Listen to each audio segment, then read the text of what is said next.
Okay, I'm going to do problems 18 and 19 for you from the Giancoli text, page 203, chapter 7, linear momentum. Question 18,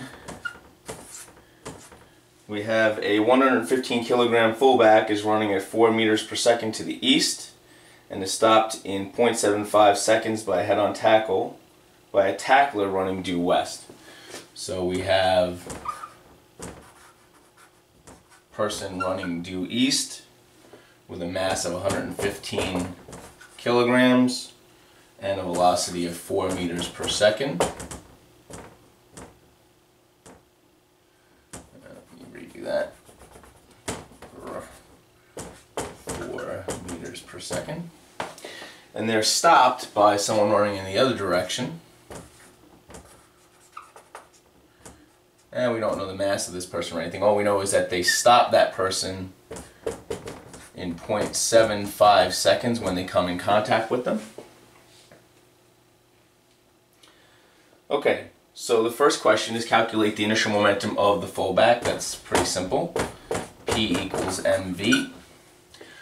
So 115 kilograms times 4 meters per second tells us that the fullback had an initial momentum of plus 460 kilogram meter per second. We're going to pick the eastward direction to be our positive direction.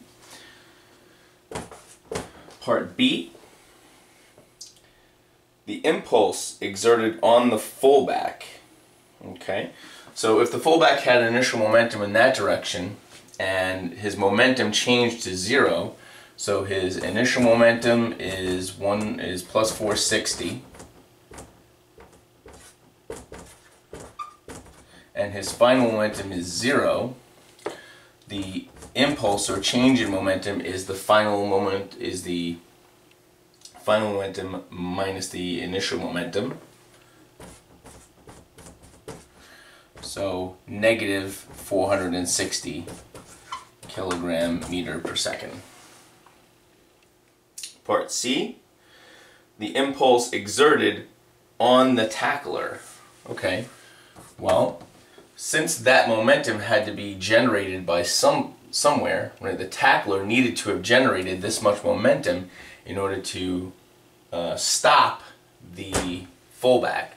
So the tackler must have generated plus 460 kilogram meter per second of impulse. Part D, the average force exerted on the tackler. So D, so the change in momentum is equal to the impulse, and that's equal to F delta T. We know how long the tackle went on for. That was 0.75 seconds. We know that the impulse, or the change in momentum, had to be 460.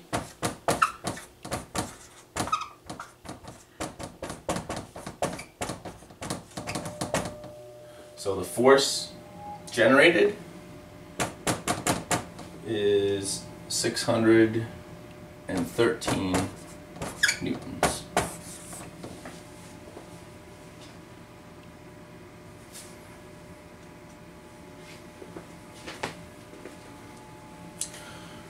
Okay, question 19.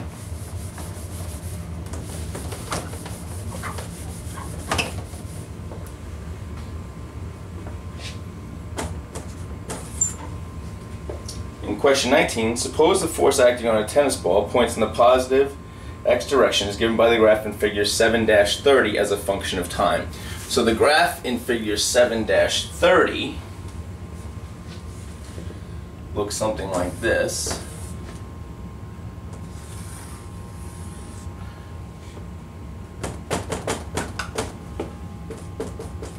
So the really tricky part here is coming up with an estimate for force that kind of cleanly gives us an estimate for the area of the entire figure. Now it's pretty clear from the graph that delta T is 0.05 seconds.